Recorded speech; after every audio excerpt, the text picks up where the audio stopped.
Chapter 37.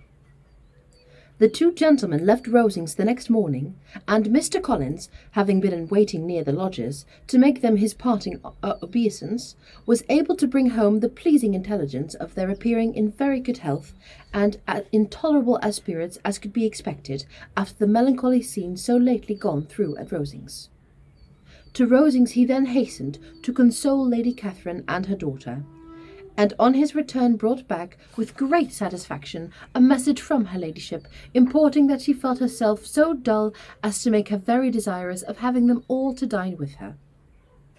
Elizabeth could not see Lady Catherine without recollecting that, had she chosen it, she might by this time have been presented to her as her future niece. Nor could she think without a smile of what her ladyship's indignation would have been. What would she have said? How would she have behaved? Were questions with which she amused herself. Their first subject was the diminution of the Rosings party.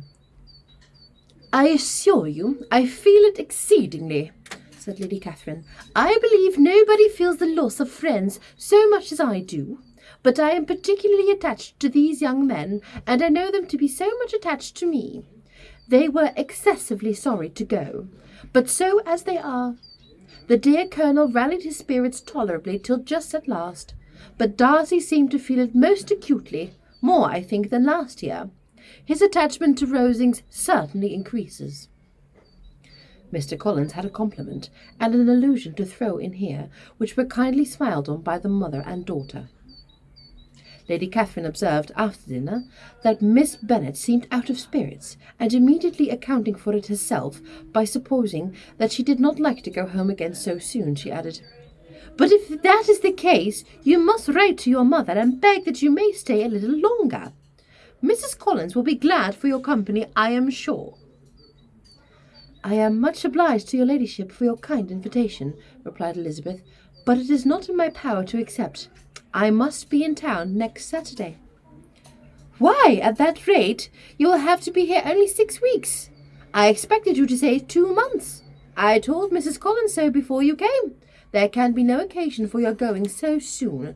Mrs. Bennet could certainly spare you for another fortnight." "But my father cannot. He wrote last week to hurry my return." "Oh, your father could of course spare you, if your mother can. Daughters are never so much of consequence to a father, and if you will stay another month complete, it will be in my power to take one of you as far as London, for I am going there early in June for a week.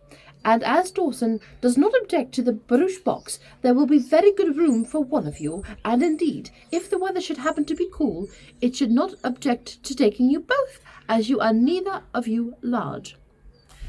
"You are all kindness, madam, but I believe we must abide by our original plan." Lady Catherine seemed resigned. "Mrs. Collins, you must send a servant with them. You know I always speak my mind, and I cannot bear the idea of 2 young women travelling post by themselves. It is highly improper. You must contrive to send somebody. I have the greatest dislike in the world to that sort of thing. Young women should always be properly guarded and attached according to their situation in life. When my niece Georgiana went to Ramsgate last summer, I made a point of her having 2 men servants go with her. Miss Darcy, the daughter of Mr. Darcy of Pemberley, and Lady Anne, could not have appeared with propriety in a different manner. I am excessively attentive to all those things. You must send John with the young ladies, Mrs. Collins. I am glad it occurred to me to mention it, for it would really be discreditable to you to let them go alone." "My uncle is to send a servant for us." "Oh, your uncle?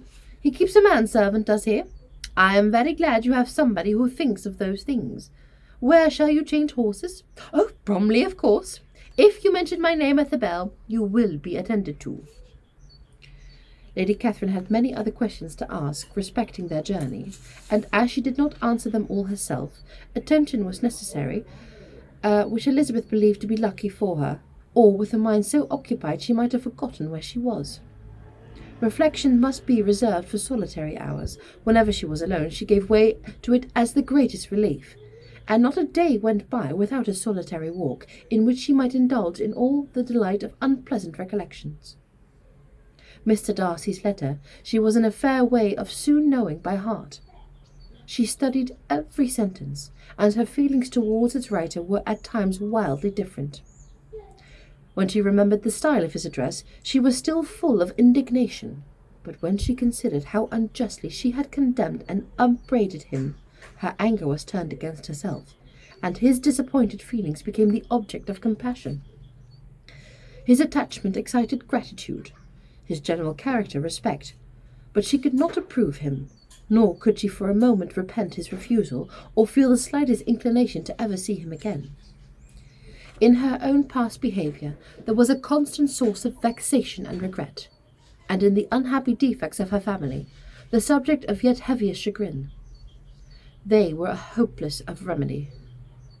Her father, contented with laughing at them, would never exert himself to restrain with the wild giddiness of his youngest daughters, and her mother, with a manner so far from right herself, was entirely insensible of the evil. Elizabeth had frequently united with Jane in an endeavour to check the imprudence of Catherine and Lydia, but while they were supported by their mother's indulgence, what chance could there be for improvement? Catherine, weak-spirited, irritable, and completely under Lydia's guidance, had always been affronted by their advice, and Lydia, self-willed and careless, would scarcely give them a hearing. They were ignorant, idle, and vain. While there was an officer in Meryton, they would flirt with him, and while Meryton was in a walk of Longbourn, they would be going there for ever. Anxiety on Jane's behalf was another prevailing concern, and Mr. Darcy's explanation, by restoring Bingley to all her former good opinion, heightened the sense of what Jane had lost. His affection was proved to have been sincere, and his conduct cleared of all blame, unless any could attach to the implicitness of his confidence in his friends. How grievous then was the thought that, of a situation so desirable in every respect, so replete with advantage, so promising for happiness, Jane had been deprived by the folly and indecorum of her own family. When to these recollections was added the development of Wickham's character, it may be easily believed that the happy spirits which had seldom been depressed before were now so much affected as to make it almost impossible for her to appear tolerably cheerful. Their engagement at Rosings were as frequent during the week of her stay as they had been at first.